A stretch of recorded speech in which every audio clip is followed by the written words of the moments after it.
안녕하십니까. 오늘은 학교 폭력 사안에서 초기 대응의 중요성에 대해서 말씀드리겠습니다. 많은 학부모님들이 이제 아이에게 사실대로 말하라고 하면 되겠지. 한 일은 했다. 라고 하고 하지 않은 일은 안 했다고 하면은 자연스럽게 억울함이 풀릴 거라 이렇게 생각을 하십니다. 하지만 실제 절차에서는 첫 진술과 초기 인식이 사건의 방향에 큰 영향을 줄 수가 있습니다. 학교 폭력 사안은 우선적으로 교내 인성부장 선생님이나 교육청소서 학교폭력 담당 조사관이 조사를 진행하게 되는데요. 이 과정에서 학생이 최초 가해 학생으로 인식이 되고 나면은 이후에 그 인식을 개선하는데 상당히 어려움을 많이 겪습니다. 그래서 초기 진술이 특히 중요하죠.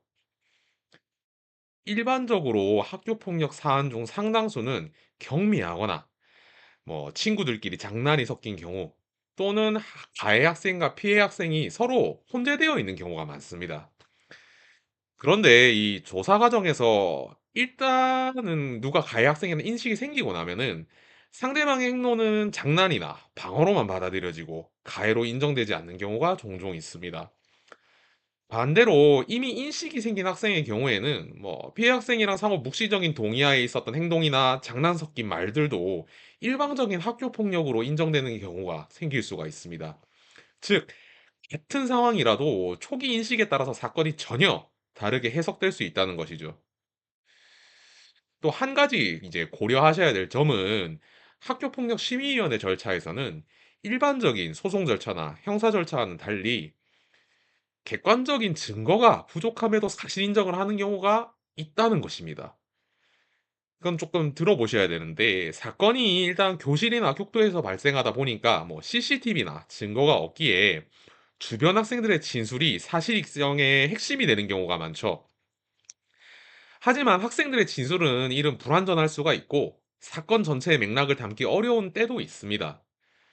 그럼에도 불구하고 어쨌든 학폭이라는 것은 일반적인 법률 절차와 달리 학생들의 계도, 선도를 목적으로 하기에 다소 부족한 증거와 진술만으로도 사실 인정을 하는 경우가 간혹 있습니다. 때문에 처음부터 다른 법률 사항과는 달리 어떻게 설명되고 기록되느냐가 훨씬 중요합니다.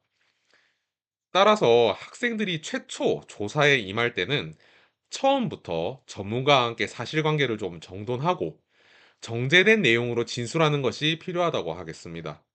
준비되지 않은 답변, 감정적인 반응은 학생에게 추후 불리한 기록으로 남을 가능성이 있습니다.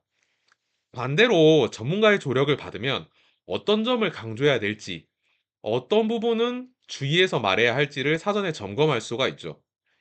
이는 단순히 학폭이 처분의 문제가 아니라 학생의 생활기록부 및 진로에 직접 연결되기에 사안이 경미하다 하더라도 결코 가볍게 보시면 안 됩니다.